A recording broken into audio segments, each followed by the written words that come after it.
Jordan, মিশর, Saudi আরব, কাতার ও সংযুক্ত আরব আমিরাতের পররাষ্ট্রমন্ত্রীদের পশ্চিম তীর সফর ও বৈঠক বাতিল করেছে ইসরায়েল, যা পশ্চিম তীরে অনুষ্ঠিত হওয়ার কথা ছিল।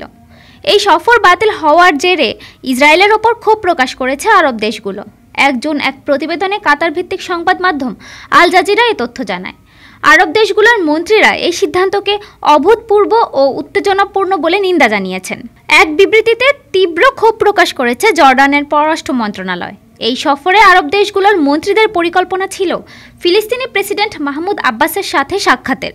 তুরস্কও এই বৈঠকে অংশ নেবে বলে আশা করা হচ্ছিল। ইসরায়েল যেহেতু পশ্চিম তীরের সীমান্ত নিয়ন্ত্রণ করে, তাই সেখানে প্রবেশের জন্য প্রয়োজন তেল আবিবের অনুমোদন। বিভিন্ন গণমাধ্যম জানিয়েছে সেই অনুমতি না দেওয়ার সিদ্ধান্ত নিয়েছে ইসরায়েল।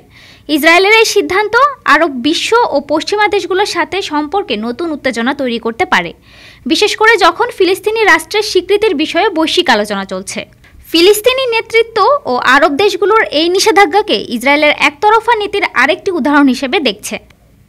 ডেস্ক রিপোর্ট, আজ বার্তা।